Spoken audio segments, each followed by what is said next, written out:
Hello, and welcome to All Things Considered, a podcast where we discuss important issues with fascinating guests through the lens of critical thinking. I'm your host, Christopher DiCarlo.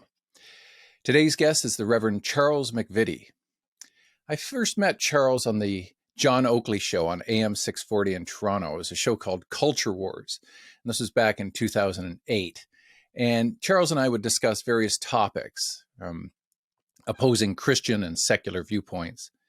He's a Canadian evangelical Christian leader and conservative political activist. He's been the president of the Canada Christian College in Whitby since 1993.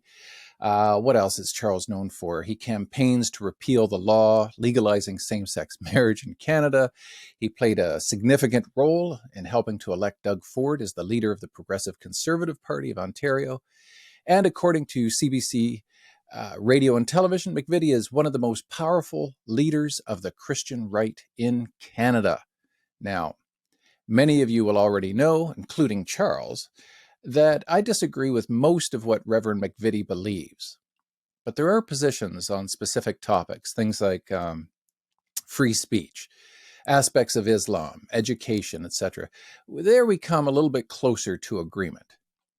Now, on October 27th, 2020, the Legislative Assembly of Ontario passed a motion to condemn the extreme and hateful invective of Charles McVety and oppose any efforts to make Canada Christian College into an accredited university. And Charles asked me to be a character witness of his to actually help him with the capacity to bring this college into a university status. And that's quite the story in itself. I'm sure you'll find that quite interesting. So without further ado, let's consider the ideas, values, and thinks of Reverend Charles McVety.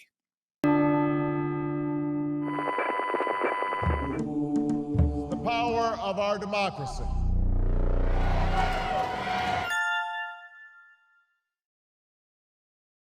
Welcome, Charles McVety. How are you doing, sir? I'm doing good, Doc. Yeah, it's good to see you again. Yeah, we haven't seen each other live for a while. No, but we have communicated a lot, and we enjoyed our sparring sessions on 640 over the years. Yeah, a lot of people won't realize this, but you and I met on John Oakley's show on Culture Wars on AM 640. Adam, one of our producers, he worked for Chorus. We probably saw him. We probably passed him in the hall. It's a small world, right? Yeah, no, those were fun times. I did that for 10 years. Yeah. And quite often there was blood on the floor during during the war. But then afterwards, we'd be friends, and Yeah. and I'm proud to call you a friend, Chris. Absolutely. So you're married to your wife, Jennifer. Yes. She's the registrar at the college. You have two kids, Ryan and Shannon. Yes. Ryan's now the CEO, and Shannon is an executive assistant. They're both lawyers. They're both lawyers. Wow. And Ryan has now given me a grandson, so we're very happy about that. Gee, we're getting up there, my friend. Yeah. Oh, yeah. You can see the gray hairs coming in. See, just get it dyed. It's just easier. Well, I've got my tide going out and coming in. And everyone knows that when two tides meet, you have trouble. So you got a riptide happening up there. Yeah. That can be dangerous. I'd be careful. Between the hours of 5 and 7, I'd stay away from your scalp. Now, it says you're associated with the PC government's rollback of the sex education curriculum. You've campaigned against the previous government because he argued the curriculum would teach children topics too sensitive for their age. So we met on Oakley's show. You and I both know full well where and why we disagree on particular issues. But there are also positions on specific topics, things like free speech, aspects of Islam, education, to which we come closer to agreement, I would think. And some people might even be shocked to learn that. Well, I mean, life is complicated. And it is, and nuanced. Yep. Yeah, and no one is all this or all that. And it's wonderful that you and I disagree. I love the fact that you're committed to critical thinking. contrary to what people may say about evangelicals. That's our whole focus is to critique the wrongful teachings that have occurred in the past. And I like the fact that you're sort of a modern day Voltaire, that you may disagree with me, but you'll fight to the death for my right to have a free voice. Absolutely. You just mentioned nuance and that life is complicated. Do you think something is happening right now? Maybe because of social media, I don't know, but are people, especially younger people, looking at past historical figures and expecting them to be perfect? And when they find out that they weren't, we got to, tear statues down. We got to cancel people from the past. Is something going on? Is there a different mindset that's going on in the youth today? Well, I see it as more sinister than that, because I see it as a design that was implemented by philosophers of the past. Most recently, Saul Alinsky. When you read his Rules for Radicals, it's all about canceling people. It's all about focusing on someone's weakness and hammering down on it and shouting loud and even lying about them, as long as the end justifies the means. And you go back, and Karl Marx, of course, taught this, and the Bolsheviks and Vladimir Lenin, they they sort of became schoolyard bullies.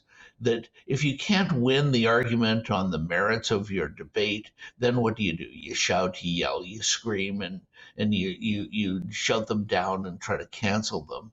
And unfortunately, that has become the mode of the day. He who yells the loudest and shouts the most. You had the brown shirts did the same thing in the Nazi movement.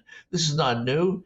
It is happening on a greater scale today, and I see it as very, very negative, and that's why we need honest debate, where we can honestly bring up topics that are very sensitive, work them through, sort of like a rowboat. It needs opposing oars in order to go straight. And if you can't feel free to oppose each other without being shouted at and called every name in the book, then I don't think thought advances. Right.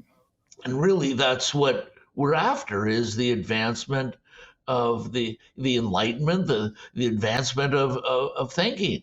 But unfortunately, right now it's regressing, and it's really, really sad. And I've watched this happen. I've watched it happen slowly back in the late 90s and then definitely more in the 2000s. And I'm talking about at the level of academia, at the level of the university level. Is this an indictment on our education system writ large? Are we just not teaching students how to think? Are we giving them ideology rather than the tools necessary for them to work through difficult issues? Absolutely. I'm a father of two, and my focus was to not indoctrinate my children, but to teach them how to make good decisions. And once you get those tools in your hand, you're going to do very well. And both of them have become lawyers, and they're doing quite well. But we have lost this in our society, and we've drifted in the education world, where you have to line up on the left or the right. You have to be reduced to an identity group. Um, Almost the reestablishment of classes. Mm-hmm. And remember that our society is based on equality, where there are no classes. We don't have serfs and peasants and aristocracy and or the caste system of India. But we've drifted back into this, where I'm this and I'm that, and we have to be part of an identity group, um, and then that identity group lines up in a particular way, and I think it all leads to a deep sense of entitlement as well. And entitlement is always dangerous. I mean, you're born with nothing and you leave with nothing, and you're entitled to nothing. But when you battle through life and you make good decisions, that's when you advance. But nowadays, it's especially our university systems, and that's why Canada Christian College and School of Graduate Theological Studies, we're 55 years old. We offer 14 degrees, and it's important to have different voices in higher academia, and that's why we need your voice more and more, because uh, you're not I know you, Chris, and you're not an academic who likes to walk in lockstep, and that is shunned today by our higher education, and therefore it has horrific outcomes in the product of the student. And I believe that's Right, what we're right. witnessing right Not walking lockstep has gotten me fired from 4 universities and 1 college. now. So Oh man. there's something to be said, Charles, for integrity, but I can't help but feel I've let my family down a little bit, right? Because I can't support them as well as I would have if I were a tenured professor. So Sure. there's integrity and there's practicality as well. Maybe I could have played the game differently or better, or I could have been more sneaky or something. I don't You know. know, it's not easy because the in today's academia, if you don't bow to these powers, Mm-hmm. and this is my problem from one perspective, I refuse to bow, and it's your problem from maybe the opposite perspective, and you refuse to bow, and we find ourselves in similar situations, and it's most unfortunate because the the the real loss is the loss of advancement of thought, and and I think COVID has demonstrated this in a really horrific way, and the last 2 years have been very difficult, and the end result is really quite horrific. We have rampant suicide. I mean, you almost don't go a week without hearing a major leader of some type committing suicide, uh, because this leaves people in despair, and that's very painful, and I think it's very wrong, and that's why I'm committed in my life to fight against it. For sure, for sure, and I respect that. To even irrespective of to what level you and I agree on certain issues, I think we can both agree that we want to live in the type of society that allows for what is called a heterodoxy, or many diverse views rather than just a single view. If we want to have a maximum amount of freedom in a society, you have to allow people the freedom to work through things themselves, right? You can't hammer it down and force them. You have to allow them to think through these things themselves. At least that's how I see it, a free and fair society. Sure, and But that's really how we were brought up. Um, this this this this was the focus of Western thought. It was the focus of Western democracy, but no longer. The corporations have now partnered with the government, and you must take this, you must be jabbed with that, you must do this, you must go there, you must. I mean, freedom is evaporating in a real hurry, and I believe it all starts with the freedom of thought, and freedom of inquiry, and freedom to speak. These are foundational. I mean, we use the term fundamental, but they're foundational to a healthy society.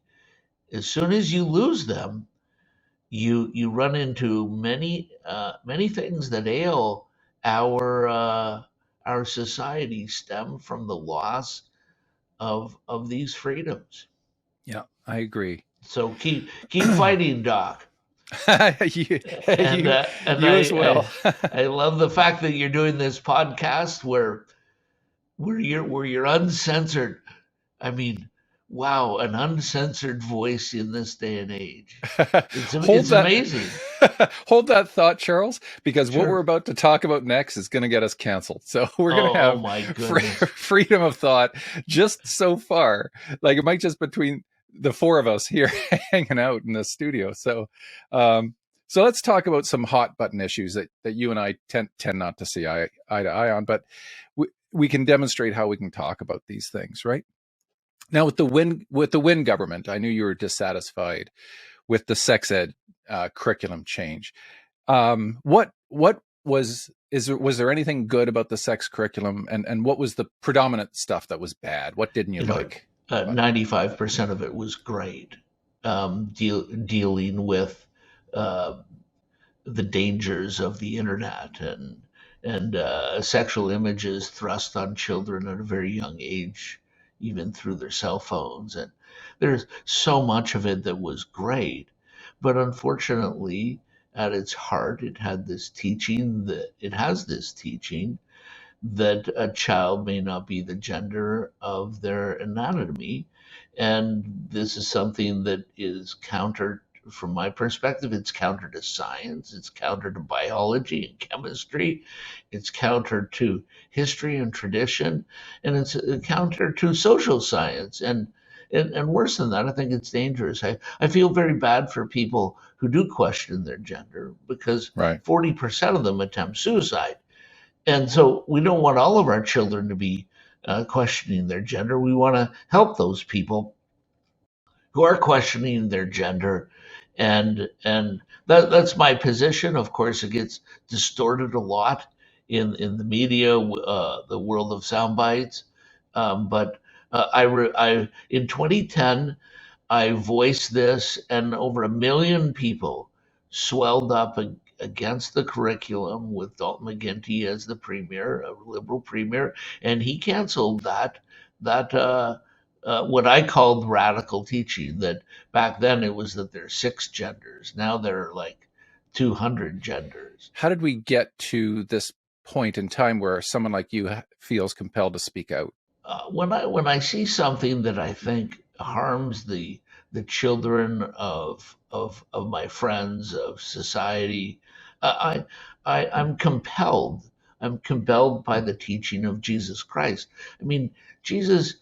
Everybody paints him as a pious Pete, just talking softly. No, he carried a big stick, and he said that if you violate one of these little ones, it would be better that a millstone be placed around your neck. Now that's a 2,000-pound rock with a hole in the middle, and you be cast into the sea.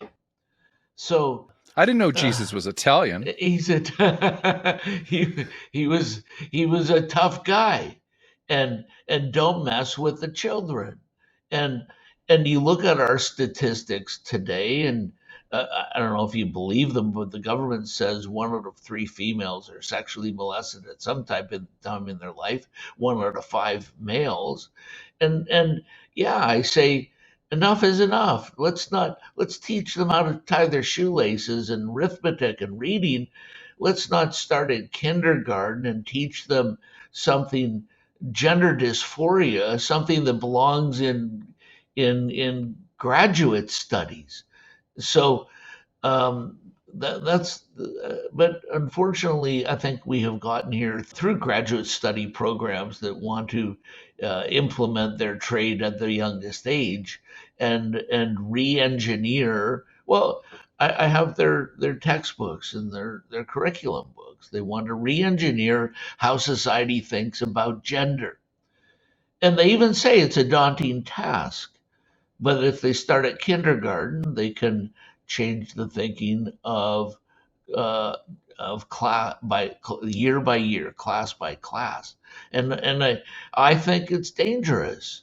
It's never been tried. At least we should, if we're going to do a social experiment like this, we should at least try it on a few guinea pigs and see what happens. Not just implement the thing holus bolus. And of course, for that, I get called every name in the book. But Oh, you know what? yes. That's schoolyard bully tactics, and Right.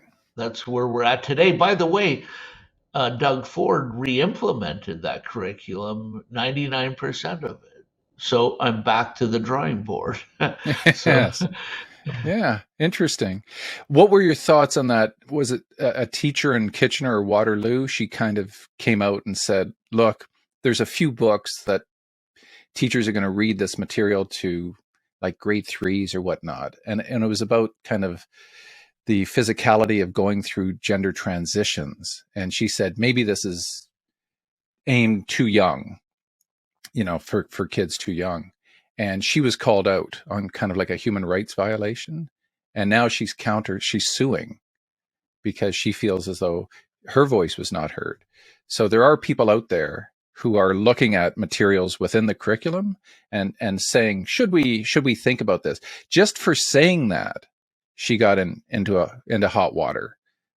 just for questioning the age appropriateness. Yeah. And that's where we're losing critical thinking skills to political ideology, where the ideology takes over.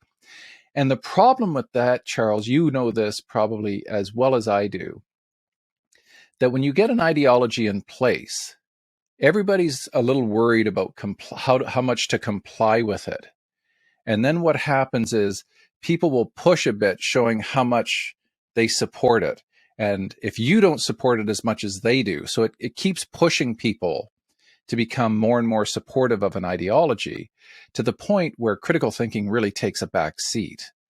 And everything becomes ideologically based, or in many cases about political identity rather than aspects of critical thinking. And you don't even have a voice then to say, hang on, should we talk about this? To even want to talk about specific topics now is signs that you are against it. And that's a pretty dangerous place to be in society if we can't even talk about stuff. It is. And I think that's why we need this freedom of thought and freedom to critically think and examine these complex, deeply complex issues. And they are. And remember that they have tremendous consequences. And I believe one of those consequences, unfortunately, is the abandonment of the NDP. We saw this in the last election. Andrea Horwath lost 818,000 votes. She lost 43% of her vote count from 2018. Doug Ford didn't actually win that election. He was just the lesser of the losers. He lost 400,000 votes. But Andrea Horwath, and I think part of it is because of what you're saying. People are uncomfortable with this ideology, whatever it may be, being rammed down their throat and saying, you're not allowed to even ask questions about it. Never mind questioning the ideology, you're not even allowed to ask questions. And that's a dangerous place to be in society. People don't like it. People start abandoning it. And that's why I think people like Jordan Peterson have risen to the forefront so quickly, because I think there is in society there is an innate desire to hear good debate, and that's why that culture war got such high ratings, because there was always debate. It wasn't an echo chamber. It wasn't and unfortunately, I can't listen to talk radio that doesn't question the people making the statements. Everything should be questioned and analyzed, and now you're not allowed to do it. If you do, you're fired. I know. What kind of society is that? An intolerant one. And it's funny. Political identities have come to the forefront so much that ironically it's leading to greater segregation than integration. And that's always the case. It's always the case. It's freedom leads to a breakdown of the identity groups, because naturally, I mean, you put two children together without all these constraints, of different skin colors, and naturally there's no difference. But as soon as you start lining people up on this side and that side and pitting one against the other, and and no, we must have this ability to debate, to argue, and then be friends. I played hockey for 30 years, and they cut me up, and I had a stick through here. And you think I have a big mouth now? I had a really big mouth then. The skate cut my nose off here, and and we would fight on the ice like something else. But then afterwards, go in and have a bucket of chicken wings and be great friends. That's the way. That's the way thought should be. We can debate. We can vigorously debate, For sure. and then at the end of the day, sit down and eat dinner together and be friends. So, but we've lost that. It's now our society has become so hateful. It's really a hate-driven society, and you hate this person, or you hate you hate our first prime minister, Sir John A. Macdonald, and you hate Thomas Jefferson, and who else can we hate today? It's just like a hate fest, and they're not even here to defend themselves. It's So anyway, free thought is where we're at, and I'm excited about your blog. It's called Thinks. Thinks. In short, Mm-hmm. I like it. We need to think. Yeah, absolutely. Let's talk about Islam. Sure. In 2011, McVity's Canada Christian College invited host Geert Wilders, anti-Islam politician who called for the banning of the Quran.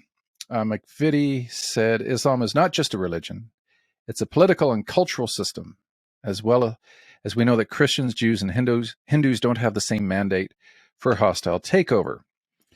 Toronto Muslim community rejected the above comments, stating they had no intention of any hostile takeover.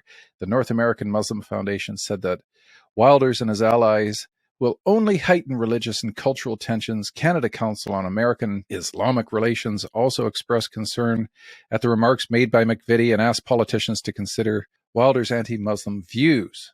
Now, you know me, you know my colleague Sam Harris. Yes, yeah. Sam Harris said, critiquing Islam, critiquing any idea is not bigotry. Well, just think of what they're saying. They're saying that, no part of Islam, the jihad doesn't exist? Right. Wow, Right. I didn't know that. Wow. I wish I went to school and learned that jihad didn't exist. I mean, this is nonsense. And then, I mean, they distort my words. Of course, Islam is not just a religion. It is a religion. I didn't say it's not a religion. An idiot would say something like that. It is a religion. It's one of the great religions, but it's also a system of governance. It is.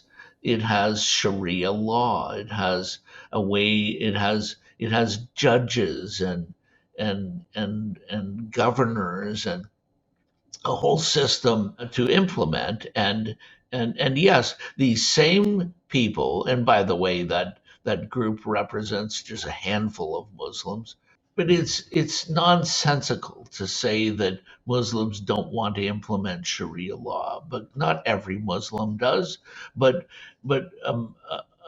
a good number of Muslims want to implement Sharia law and Sharia governance, and I don't like Sharia law. You know, contrary to what people say, I love my homosexual friends and I don't want them killed, because under Sharia law, they are killed. I don't want wives beaten. I don't want women to have no position, or Sharia law demands that you have to have the testimony of 3 women to equal 1 man. I mean, these things are nonsensical.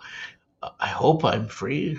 Well, no, I'm not free, because if I critique it, then they shout and say, He's an Islamophobe, schoolyard bullying, just Bolshevik, brown shirt yelling. The vast majority of Muslims are very peaceable people, and they make great neighbors. But there is a very loud, um, smaller percentage of jihadists that are very dangerous, and we have to debate it. And it's much more nuanced. Again, this goes back to your point of nuance. People hear criticism of any ideology, therefore you're racist, right, or you're Islamophobe, whatever the terminology is, even if what you are saying is factual. And to me, the problem with society, again, this goes back to education. We haven't taught people properly how to understand that some information, right, some information can be over here and be purely descriptively factual, and that this is the ethical side of it. And some people want to say, if you're maintaining any kind of facts, you're dragging it over and saying, and therefore, right, you can conclude certain things. But the fact of the matter is, there are different groups practicing Islam. And you and I know Sure. the Wahhabi in Saudi Arabia is the most severe, the most punishing, the most intolerant of the Islamic faith. Is it that lack of nuance? Is it that lack of ability to understand that there are degrees within, say, a religious faith where you have those that are less inclined to follow through with Wahhabi-based Islamic principles of Sharia law, and there are much more liberal forms of Islam where, like, I have Muslim guys who drink alcohol and eat BLTs. You know what I mean? So, is there a spectrum? And of course there is. Yeah, and we're focusing, if we're critiquing Islam, we're not critiquing our neighbors who pay their taxes and come to our barbecues and don't oppose, any kind of civil order or whatnot. We are talking about the more radical fundamentalists, those who, I guess you would admit, if somebody is so dogmatic that they're not going to listen to anyone or anything else, and they feel that they are justified in even killing in the name of a particular belief, that's a fairly dangerous place to be, right? And I think we have a right to say something. Right, and even an expectation, because it is dangerous. We might even say a duty to call that out. Just like any ideology, whether it be just make up something, widgetism, and they want to implement widgetism in Canada rather than democracy. Well, I need to defend democracy because I love freedom. I love a focus on the value and worth of individuals, and widgetism may go in a different direction. And you have to be able to speak your mind but not in an unjust way. And of course, there is a lot of jihadist terrorism going on a regular basis. Um, but there are other ills in our society, so we don't, and other dangers and in our society. So we don't only say this or only say that. There has to be some balance to it. But we have to be free to speak the truth and to critique. But unfortunately, again, we run into this same system of, if you say something that doesn't agree with the status quo of the government movement today, then we're going to marginalize you. We're going to put you out. We'll even fire you. This is just so wrong that an academic would be fired for speaking academically. It's just it's deeply disconcerting. It is, and being on the receiving end of that multiple times. How many bats can you be hit with? I know. They line them up, but the real people who lose are the students.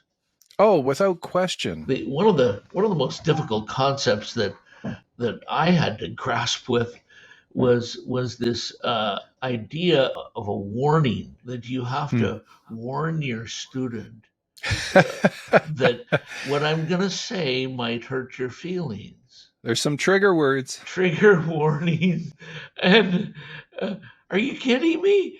I was told that back in 2017 for a bioethics course. Trigger words like euthanasia and abortion. I said, what do you think I'm going to be talking about? And then the sensitivity that professors have to have today for fear of hurting anyone's feelings. Well, come on, let's get out of kindergarten and let's hurt each other's feelings and drive this rowboat forward. Left oar versus right oar, and you go fast forward and you realize you sharpen your tools on both sides, and you realize that you're advancing thought, advancing society, rather than regressing into something from 1,000 years ago or 500 years ago or before the Enlightenment. Remember that I'm an evangelical. My forefathers cut their teeth on rebellion and protesting, and that's why they're called Protestants. And a lot of them lost their heads and were hung or burnt because of it. Because we need to fight for freedom of thought. And that's what advances everything. It advances science. If you have no freedom of thought, you can't advance in the natural sciences. You can't advance in the area of engineering or any type of production. Yeah. Oh, for sure. I like the words of William Buckley. It might have even been near 40 years ago. He said, this type of political correctness will die very soon, because he called it synthetic civility. Interesting. And anything synthetic cannot have staying power. Well, it's had staying power for 40 years, and it is synthetic. I mean, all this political correctness that you can't say this and you can't say that, and you have to pussyfoot around. This is nonsensical. Eventually, I hope within my lifetime, I'll see a time when we get back to critical thinking. But COVID really rocked my hope. Well, don't disparage too much, Charles. I have been asked to teach a university course again. Good. And I'm in the midst of teaching it. And I kid you not, some of the students are saying, this is so refreshing. Wow, good. Oh, I like to hear that. So that is encouraging, right? And I'm not doing anything different that I was doing 20 years ago. I'm teaching critical thinking and ethical reasoning and just trying to be even keel, and the feedback has been very good. Well, you keep it up. I remember being at McMaster University with you for a that's right. I think it was a Darwin debate, a Darwin Day Darwin event, talk, yes.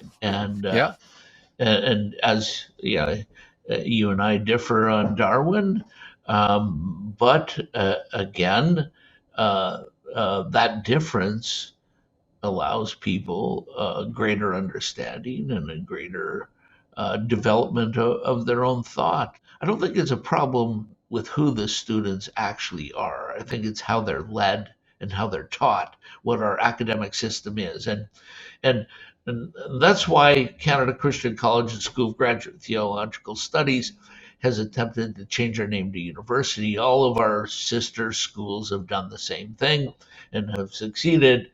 And we actually ended up passing the law, and you spoke in Parliament on that issue, and you talked about the need for critical thinking, and we actually passed the law to change our name to Canada University. But all hell broke loose, and every ideological faction swelled up and attacked us. And the end result is our law passed, and it got recognition, and it got royal assent, as they say.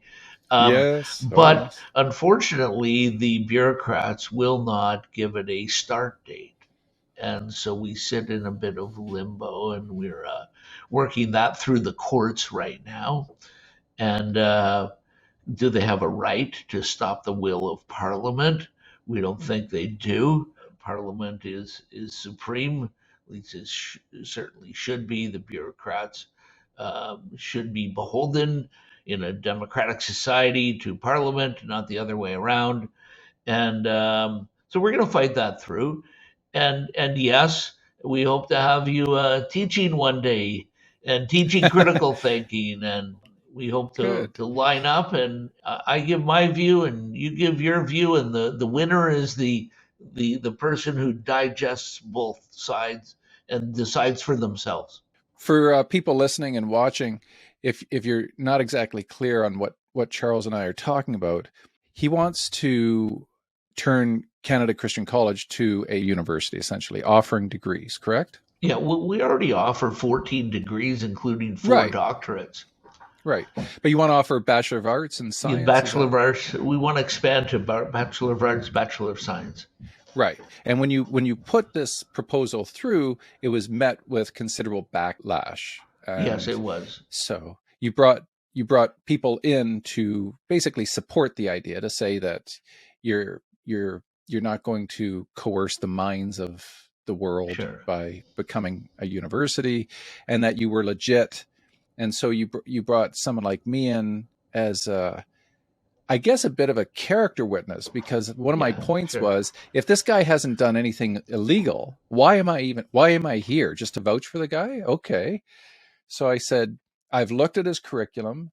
I've looked at everything that you've criticized, and I don't see what stands in the way. And maybe I'm misguided, maybe I missed something, but if this is the evidence that's being offered in just using fairness and critical thinking, why are you putting this guy essentially through the ringer? This doesn't seem fair. I disagree with much of what Reverend McVety says. We disagree fundamentally on how the universe functions. But I also want to live in a world and a society that allows us to both have differing views and be able to actually be neighbors. So That's right. I think was it that they disagreed with your personal views in certain areas, and that's why they were giving you such a hard time? Did they just misunderstand what the purpose of the objective was for putting that through? No, this became purely political and ideological and irrational. They started shouting. They would distort. They say uh, on the floor of the house. They would say that I said that Islam's not a religion. Well, I never said that. And they just distort and lie. And they said I said all kinds of things I never said, and then called me 1,000 names and did everything they could to attack me and to go into every facet of my life and the school. And but with all that said and done, Parliament still voted for our Bill 213, and passed the bill and gave it royal assent. It was then just the bureaucrats who were ideologically opposed. And this is wrong. This is, if you go to get a driver's license, they shouldn't be able to tell you, well, you're a you're a you're an NDPer, so you can't have a driver's license. No, this is nonsense. These bureaucrats are there to dot the i's and cross the t's, and hopefully it'll end up like that. But we have a great university campus. We've got an auditorium that seats 3,500 people, and I hope to debate you on a number of issues. I mean, we differ greatly on Darwin. We differ greatly on global warming. I'm just thinking back on all those culture wars that I had with you. The whole sex ed debate, we differ Yeah, yeah. mainly, and I mean, and debate is exciting. It's the difference between watching hockey practice or a hockey game. A practice, you just have skills. A game, you have a contest and a battle. And it's the same in the, sorry to use so many hockey Well, we're illustrations, in but Canada. it's it's the same in thought. And if we battle and knock heads and feel free to speak, then we're going to advance our thought. And may the best thought win. We need to have a society that's free. So hopefully things will expand that freedom. Right. It won't Right. get canceled on Twitter and YouTube and Facebook and all the other platforms that are now controlled by megalomaniacs who want to censor everything we say. Um, it's just wild the amount of censorship. And hopefully Bill C-11 doesn't censor this Yeah. podcast. And then, so what are your thoughts about Musk buying Twitter? You think that's a good thing? Do you think we'll have more freedom, more liberties to be able to say things? I hope so, but in the long run, I'm more afraid of the government saying the CRTC is now going to control the internet, and and they're going to implement all of their petty little rules that you can't say stewardess, you have to say flight attendant, you can't say you can't talk about this or that because that hurts someone's feelings, and you have to have this much Canadian content and this much that. And wow, imagine the passing a law to allow the CRTC to do to the internet what it's done to television. You know that this new generation Right. doesn't even watch television. They had it up to their eyeballs with all of this censorship business, and that's what. But hopefully, we'll see a free exchange of Hmm. ideas. Now, do you think we should let the internet basically just go back to the kind of the Wild West, and we just have to grow up? We have to realize there's bad information out there, there's good information out there. We have to police ourselves. We have to teach our kids how to, go online and how to navigate through the internet. What are your thoughts? I mean, that's the reality of life. Um, Nobody lives through censored eyes, and yeah, there's a lot of garbage there, and the free market will take care of a lot of it, and we should be able to denounce it. But in the censorship world, you're not even allowed to denounce the garbage, which is very, very dangerous. But I'm more afraid of the Department of Truth determining who Mm, is truth, who is speaking truth, and who is not. And I know Orwell is overused, but Orwell had some great insights into how the government controls. And the first place they control is through thought. And the way they control thought is through censorship. And they've already censored our professors. oh, And have now they they? want to Yeah. censor the bastion of free thought, which is the internet. And they've come against Joe Rogan in a big way. And this unholy alliance of megalomaniacs with government is very dangerous. Bill Gates and Facebook and Twitter and all these things are there. They are. They're ringing the bell. They want to censor us. I mean, the Canadian government has spent $4 billion to censor us through what was called CSEC, a building this massive, the most expensive building in our country in Ottawa, to do one thing, and that is to listen to everything that we say and watch whatever we do. This is so Orwellian, so troublesome that we have to stand up against it. Freedom is always the focus. We cannot lose freedom. Of course, there has to be boundaries, um, And we have boundaries. They're called laws. And if you threaten to kill someone, you should be prosecuted to the fullest extent of the law. If you threaten violence or to organize violence or to organize terrorism or anything like that, you should be prosecuted. And we already have laws for these things. Um, we even have hate crime laws, section 318, 319, and 320 Yeah, of the criminal code.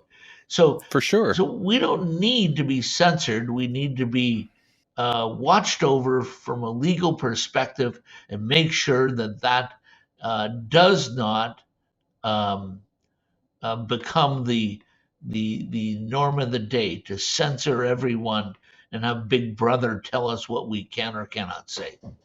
Do we just need to grow up as human beings and realize that the world isn't always going to be safe and protected, and that there are nefarious things that are out there and we need to be aware of those?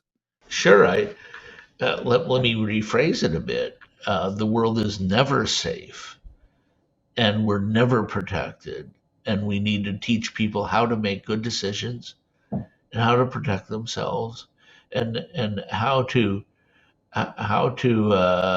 shut out negative or hateful or bad voices that want to censor, and then call people names.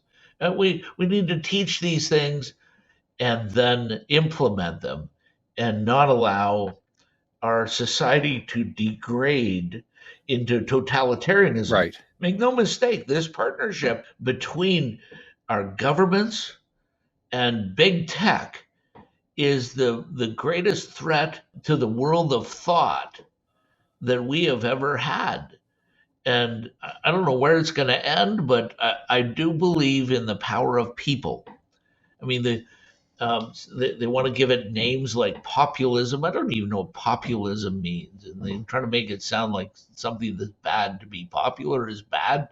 No, because people will rise up and they'll say no, and they will rebel. And we're seeing it in the Netherlands right now, and we're seeing it on the streets in Canada and around the world. People are saying no, and they're seeing it in the marketplace. Facebook has tanked, and Twitter tanked, except for Elon Musk. Netflix and all these mega big tech organizations. Why? Because it's the people are not the problem. It's these big entities, whether they be government or big tech, that want to control the people. They're the problem. And I get back to it: freedom of inquiry, freedom to think critically, freedom to express. And it sort of backfired with Joe Rogan, didn't it? It kind of made him more popular. So, well, and that's really what's driven him high, and sort of like the wings of an eagle. The greater the winds that blow against you, the higher you soar. And that's what Joe Rogan did.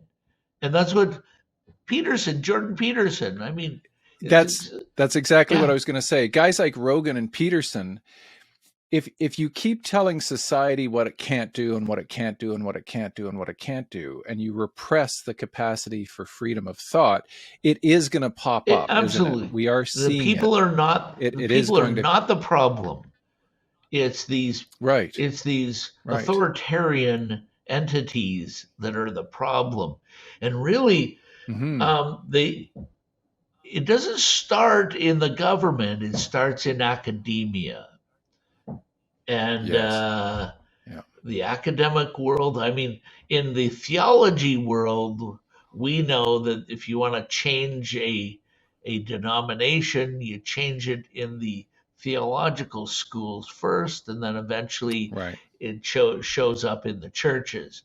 It's the same way in general society. You change the way the professors think, and you force them to go down this path or that path, and eventually the product that they produce will be of the same mind.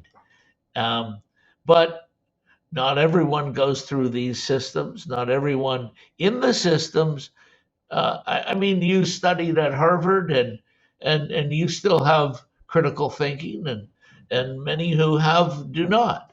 it's something that not everyone will bow to, and people will stand up, and we see them standing up in the streets of Hong Kong, um, the streets of the world, and I think we're seeing it even in our own streets, and we need to continue to fight for our freedom. If we don't exercise it, we're going to lose it, and we're losing our freedom on a regular basis, and we need to keep pushing towards contest. So I look forward to debating you on stage and your podcast and in different arenas.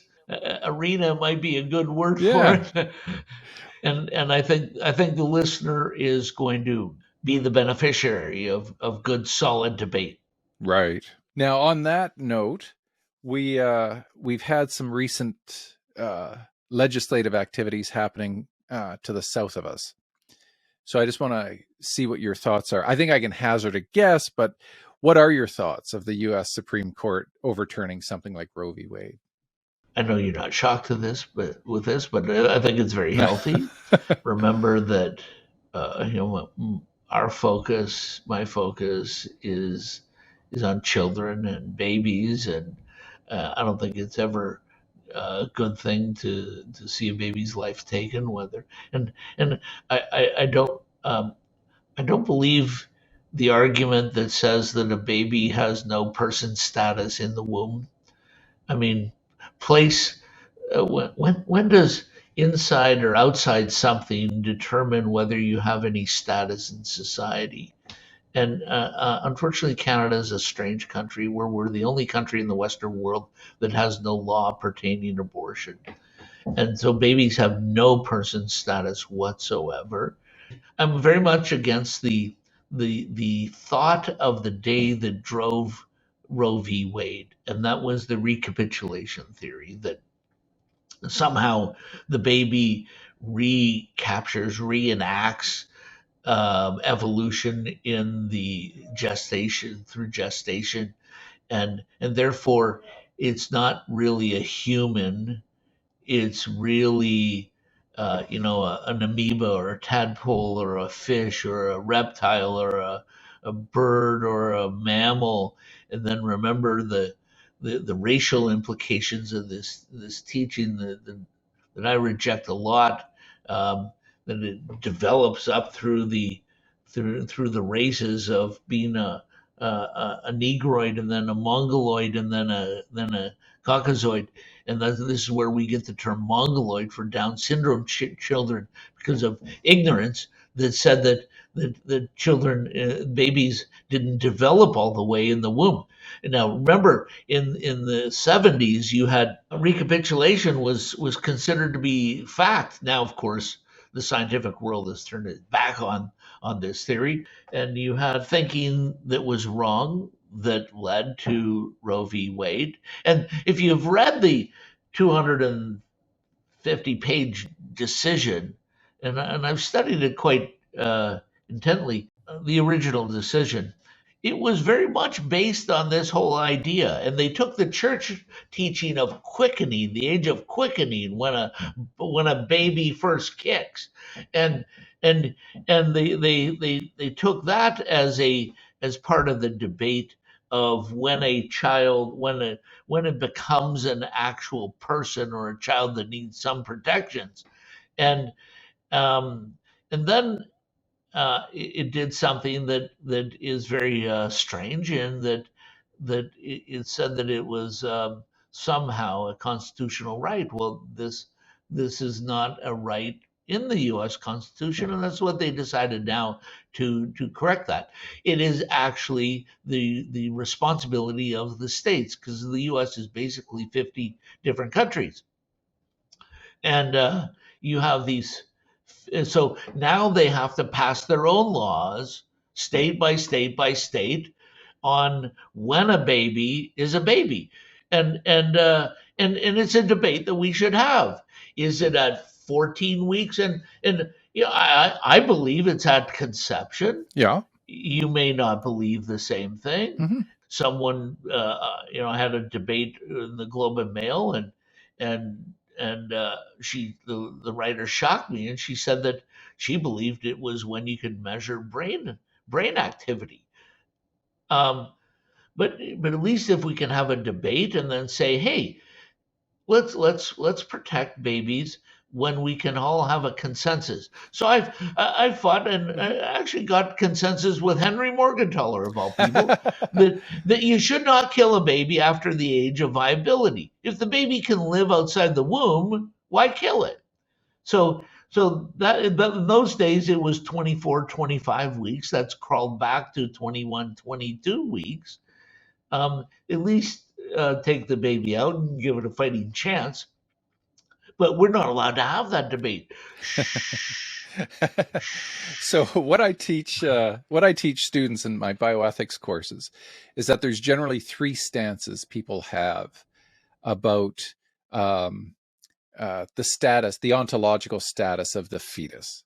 So there are what I call the conservatives: sperm touches egg, life begins, right? Meiosis, division of cells, life has started. There are the feminist legalists who believe head and shoulders exiting birth canal. That's when it becomes alive with rights. And then there are the gradualists, right? Somewhere in there, we can say, you really shouldn't mess with it. It's enough. It's human enough that you ought not to disturb that process anymore. And of course, there are problems, right, with each one. Do you really believe when head and shoulders exit, it doesn't have rights prior to that? What about one contraction prior to delivery? Is it still a woman's right to say, I want you to kill this now? I don't want this baby. This is called logical entailment. If that's what you actually believe, that a growing organism doesn't have rights until head and shoulders have exited birth canal, what you have to do then is say, fine, let's move that back just a bit. Let's go right before the last contraction and the child's going to be born. If you believe that that's when an organism has rights, you have to agree that a woman has the right to say, kill it now before I deliver it, because it's still inside of her body, right? If it's what you believe, sperm touches egg, you don't mess with it. How would you feel, Charles, if I had a petri dish of a viable embryo in one hand and I had a 2-month-old in the other hand, and I said, one of these is going to die. You have to decide. Are they really equal? They don't seem to be equal, right? They seem to be differentiated enough. And then the problem with the gradualists is when it has a heartbeat, when it has a brain, when it can feel pain. So each position that somebody can take on discussing the ontological status of a living organism has faults, has difficulty. But when we talk about them, we get greater clarity on this, right? So that we are better to understand why it is we believe what we do. And then it allows us to see what those entailments are so that we can have a more fruitful discussion, right? Sure, and if we don't talk about them, we end up in a position that is untrue, and we want to work towards truth. And of course, you're going to put your position forward. I'll put my position forward. But it's when we can debate these things and enlighten each other. You've even said a few things right now that have enlightened me further. Then we can reach a consensus. And that's what government is about. It's not about asserting your will over my will or vice versa. That's authoritarianism. Government by democracy, or what we understand to be democracy, that's a whole other debate. But government by democracy is, let's gain a consensus. Not exactly what I want, not exactly what you want, but a consensus where we can all live with the result.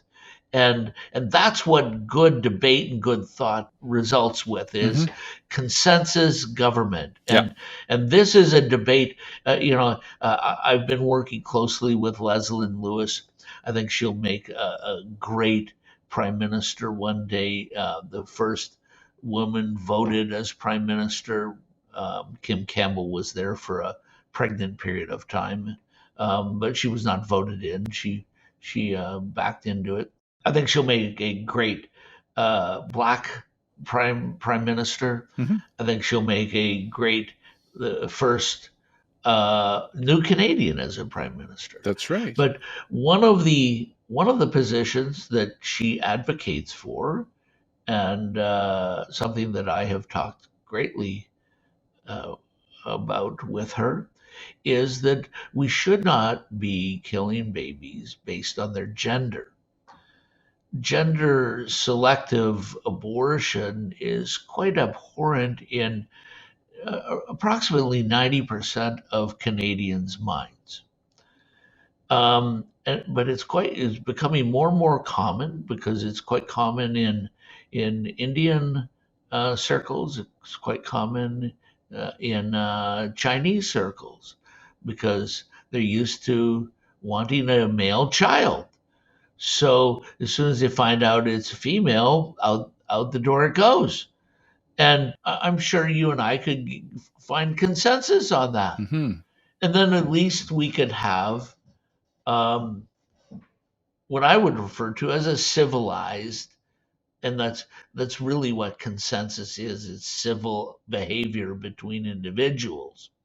We'd have a civilized position, and unfortunately, Canada has an uncivilized position. And hopefully, we can have such debates going forward. Oh, for sure. For sure. Now, you and I are huge fans of free speech. It's very important to society. What are your thoughts now? Here are my biases, right? Full disclosure. The reason why I think Roe v. Wade was overturned is because Trump put 3 Republicans into the Supreme Court, and that's 6-3. And a lot of his base is evangelical Christians, and they've been fighting against Roe v. Wade for quite some time. Is that not an erosion of the separation of church and state? Is it not that the church and state is now coming back together and they're making decisions for the rest of the country? You can see how I would see that, right?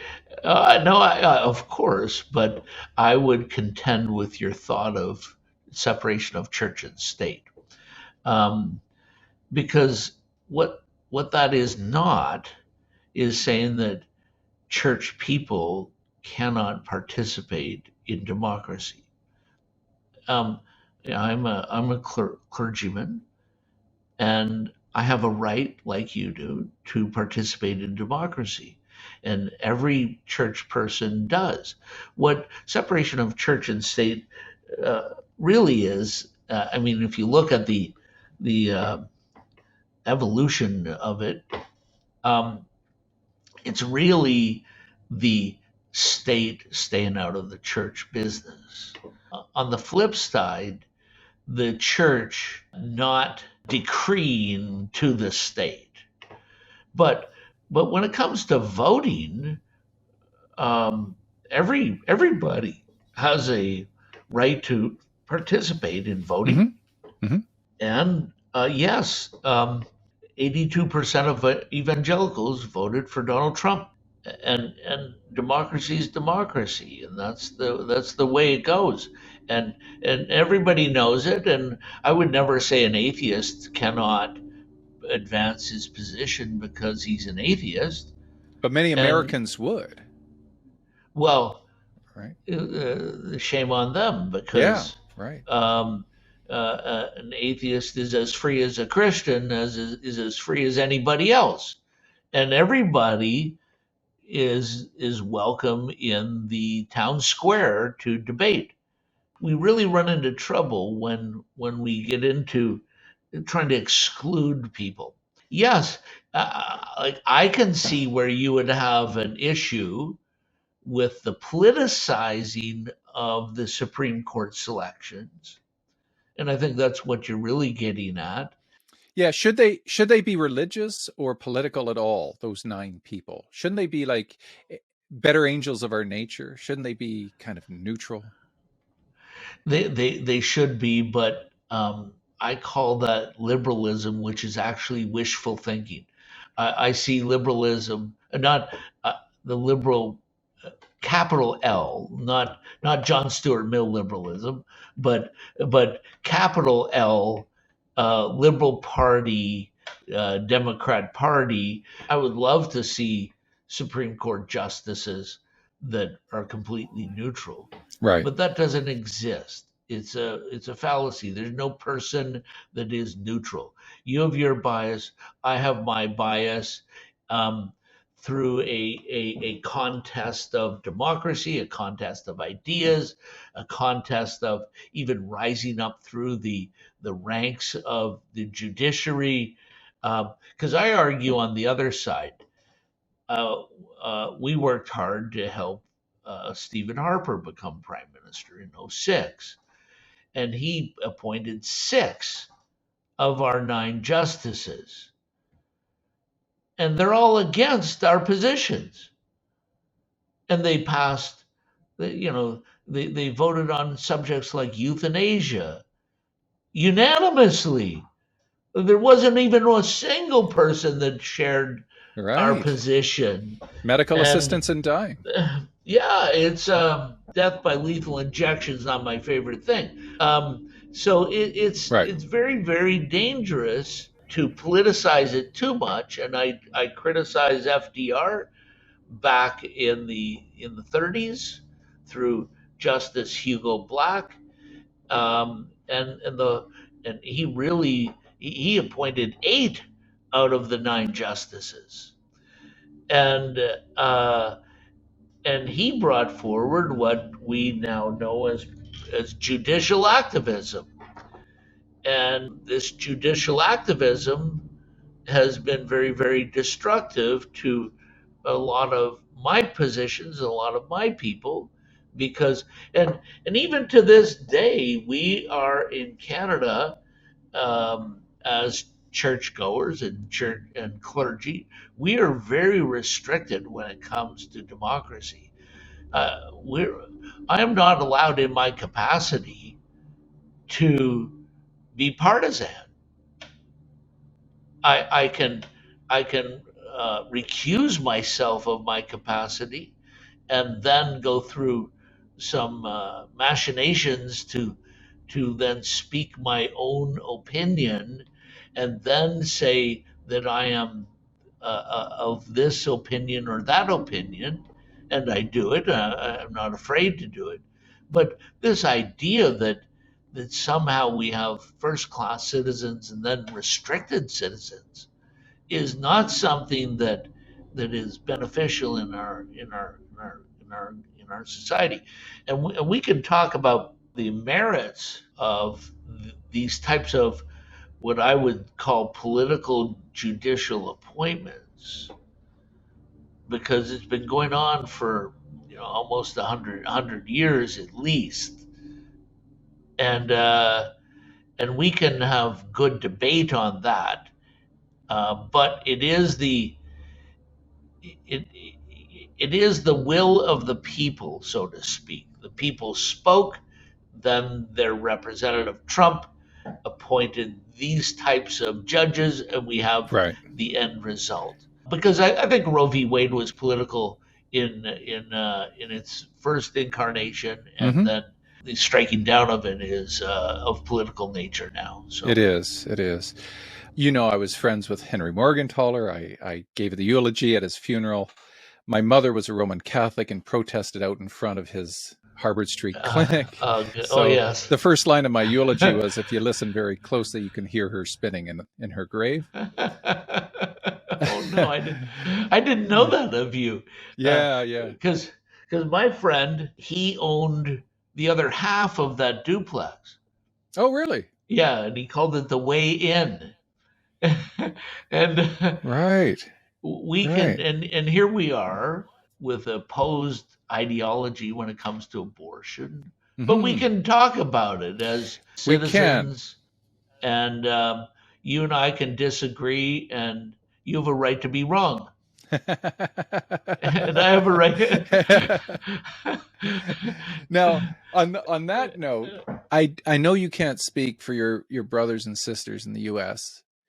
How does an evangelical Christian support such an immoral president as Donald Trump? How do you guys reconcile that? How do you say, we know this guy's been, banging hookers and prostitutes and porn stars and he's paying them off, but he's a good man in the eyes of God. How do you reconcile that one? Yeah, it's difficult Yeah. because Take your time. Because what I always say to everyone is that Donald Trump is the rudest president, maybe the rudest man on planet Earth. If he and I were in a room, we'd probably start fighting, and I don't mean verbally. The man's just intolerable when it comes to human relations. And I don't understand that. I don't understand it. But I tend to look more at someone's positions and their policies rather than their personality. And yeah, this guy, first of all, we teach redemption. And he says that he was redeemed, and he says that he's put all that behind him. Now, whether you believe it or whether I believe it, I don't know. But a man says it. Who am I to say, no, you're still under condemnation? No, we preach that your past is behind you and forget about it. So, but I look at his policies and his actions. I mean, look at his replacement. Now, what do we have? We have disaster, economic disaster. We have wars going on all over the world. Love Trump or hate Trump. He stopped a lot of war that was in this world. And so if you just step back and look at his policies, I think he ends up a great president. If you look at his personality, I think he's the worst man to ever lead any country. I'd take Vladimir Putin over him on personality.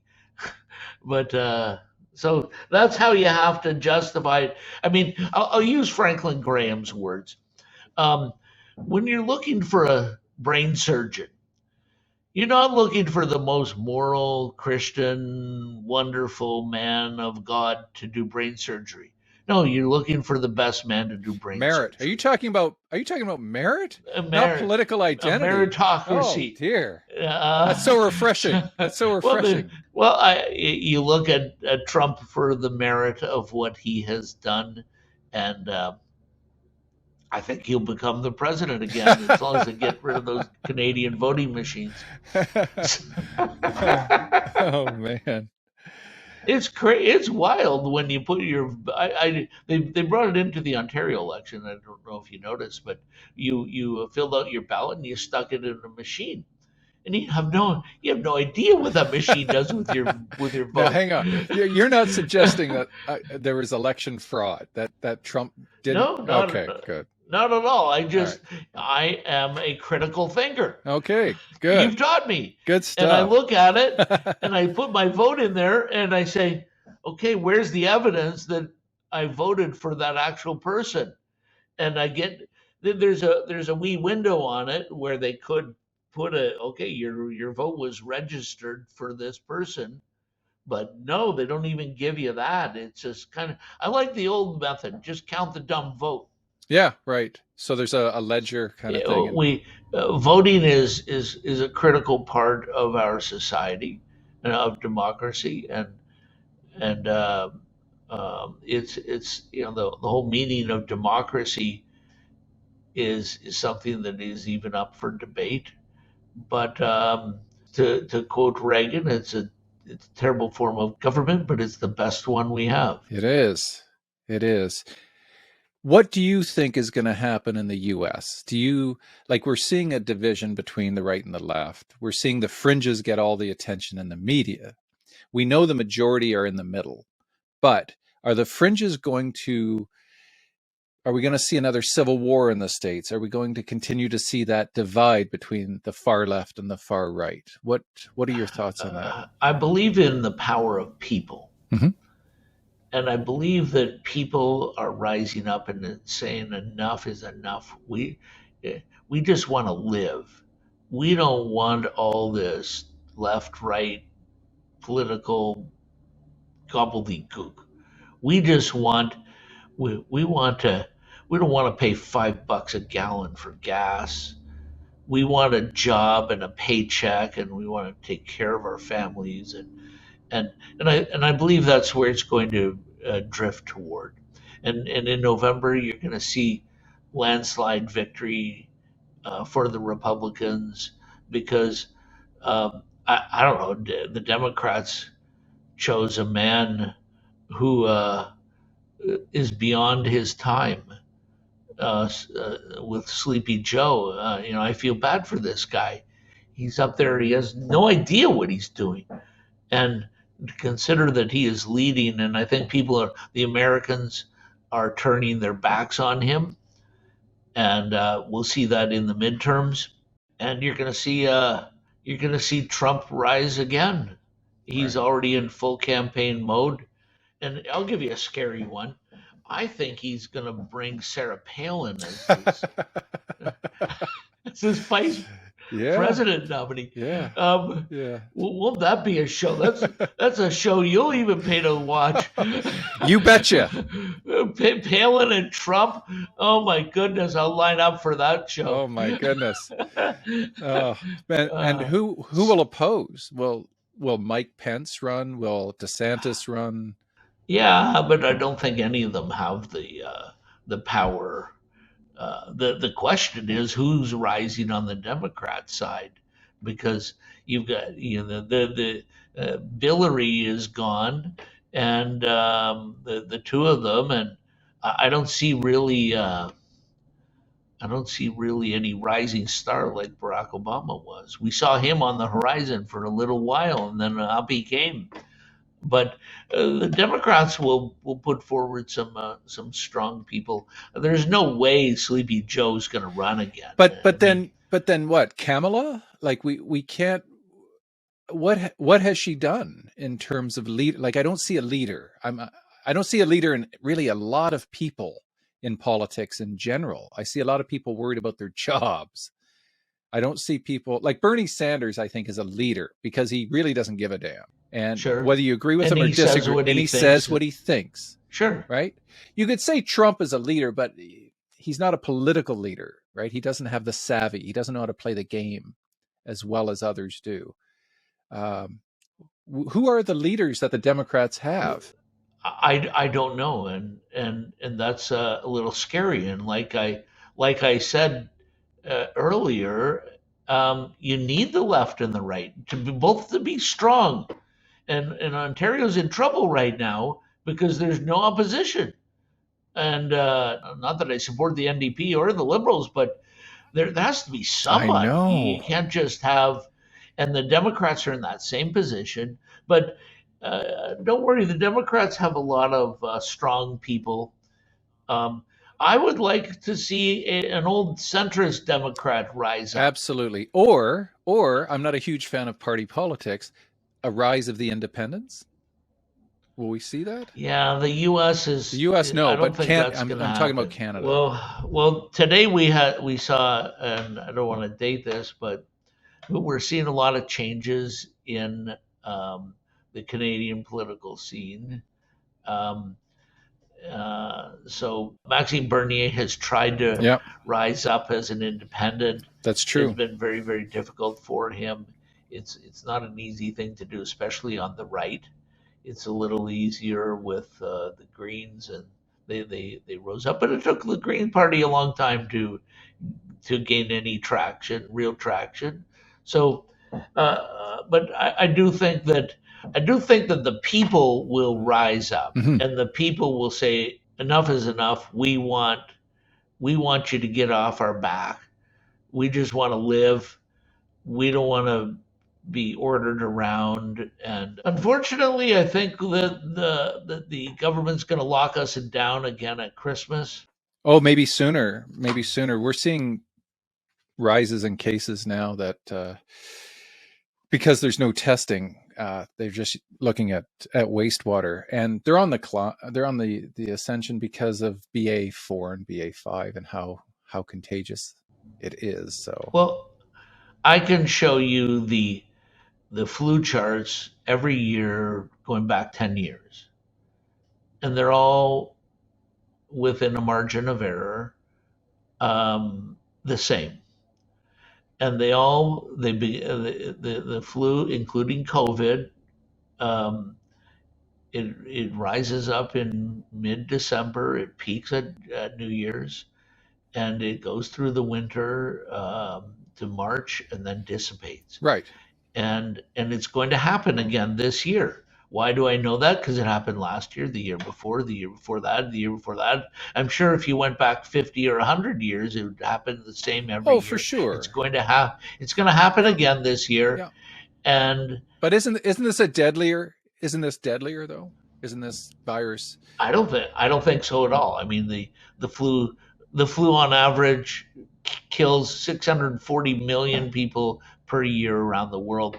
In Canada, somewhere around 9,000 people a year die of the flu. It's the seventh largest killer in our country every year, and it has been that for decades. And I'll send you the flu chart, Yeah, by all and you means. can see it yourself. Absolutely. And yeah, the flu is something that we need to be, or if you want to call it a respiratory infection, we need to be afraid of that, but not locking down people and Right. all this, Right.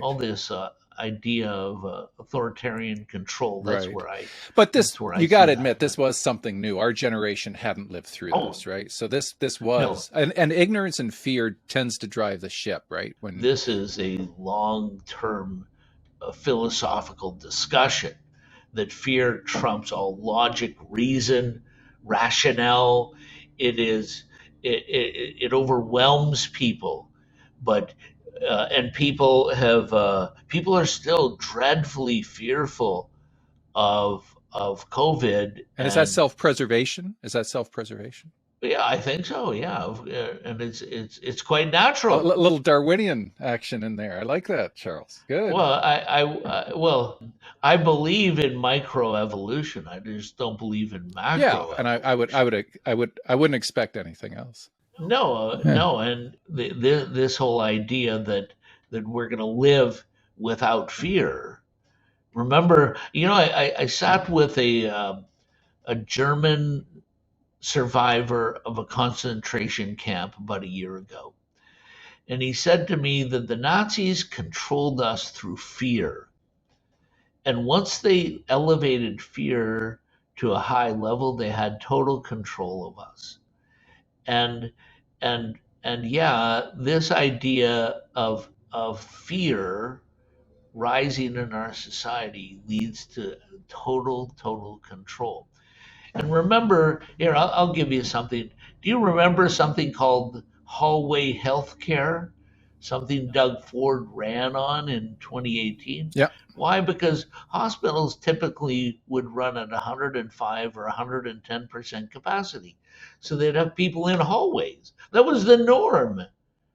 Now we're only at 80% capacity. And we're watching people die who not having cancer treatments and Mhm. cancer operations, and Right. they had to lay off a lot of doctors. They had to lay off a lot of nurses, and we need to get back in full gear treating everybody, because this is not the only killer. The flu is not the only killer.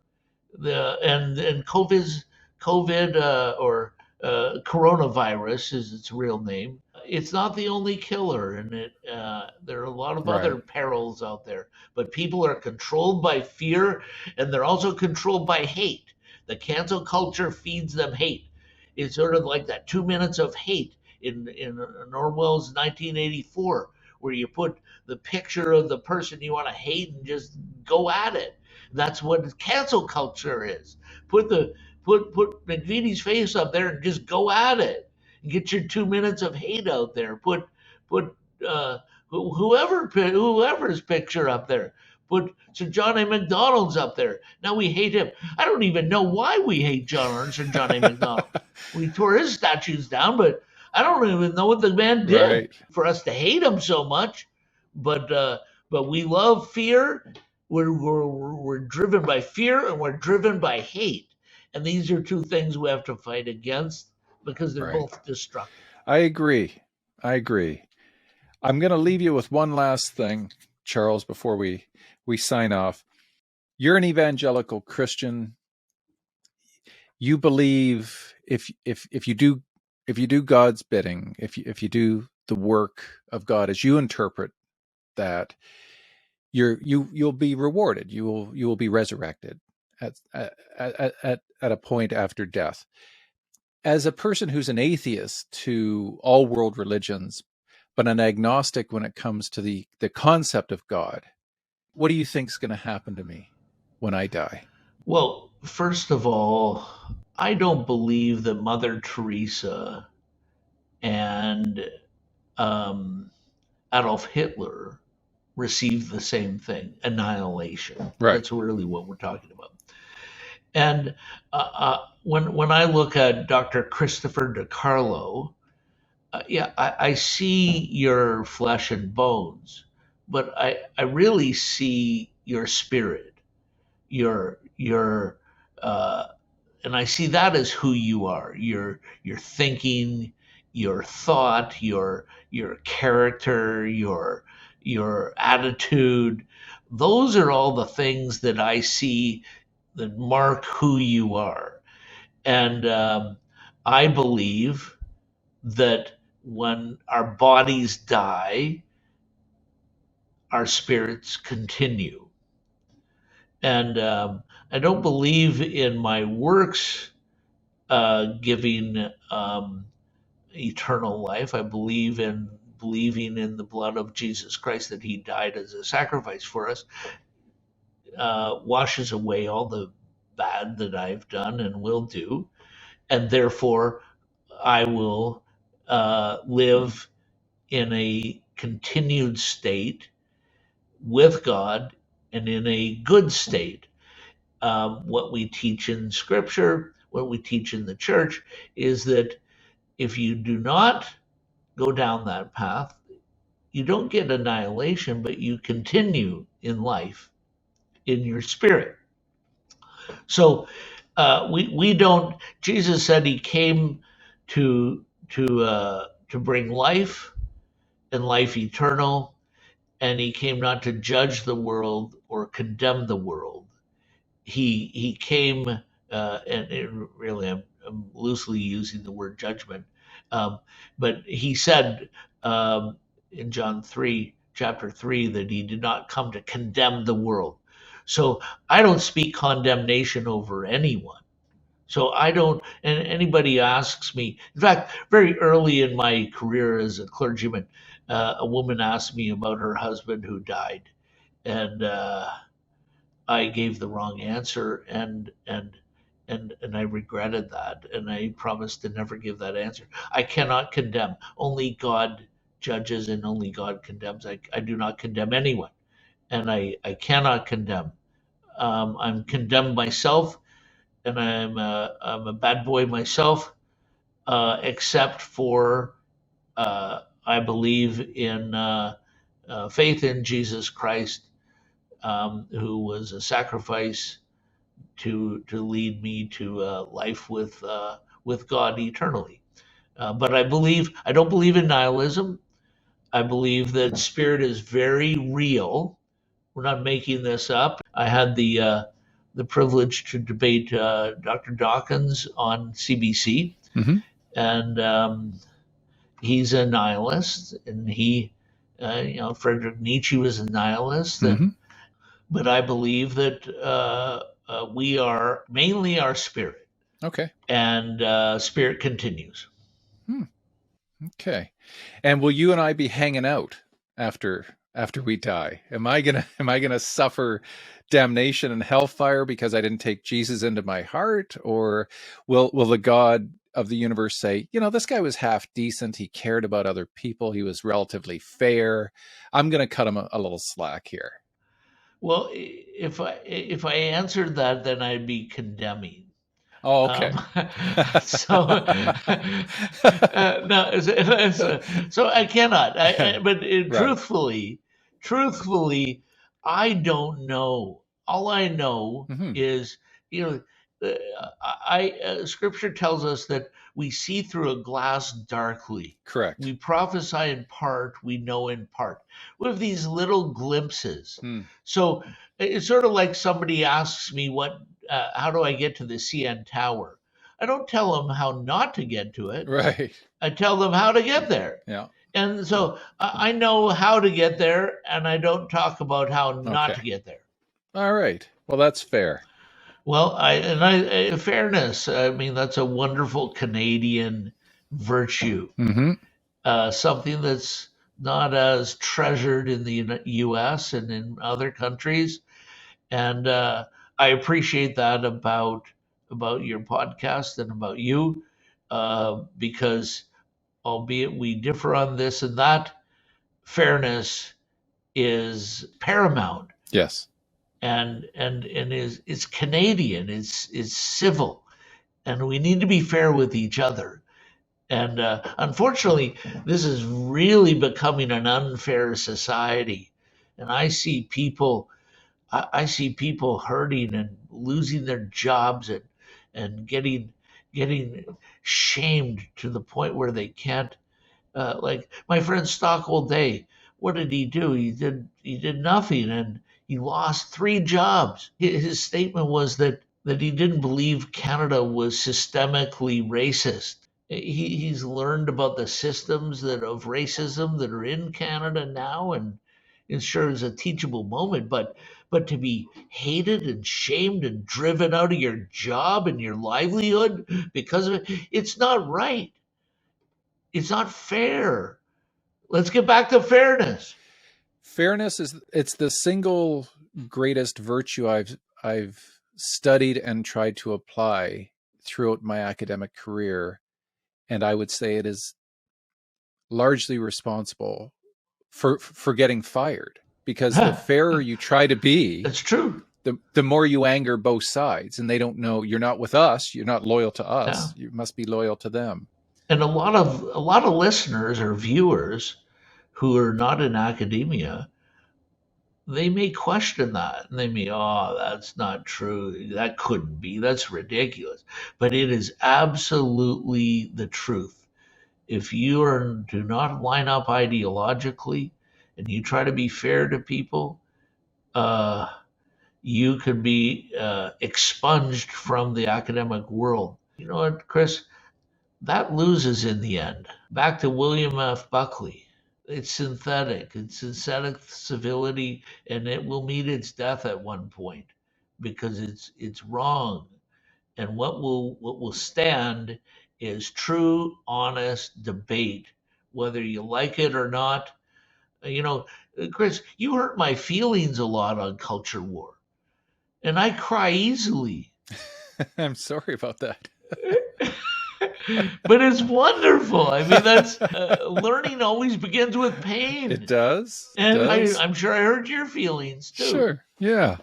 Part of the learning process, right? Yeah. If we just want all gushy gush, nicey nice, we'll watch CBC. And let's end this by remembering that Orwell said, "Freedom is the right to tell people what they do not want to hear." Amen. I love it. It sounds like gospel. It does. Secular gospel, brother. Listen, thanks a lot for being on the show. I really appreciate it. Thank you. God bless you for what you're doing. All right. Thank you very much.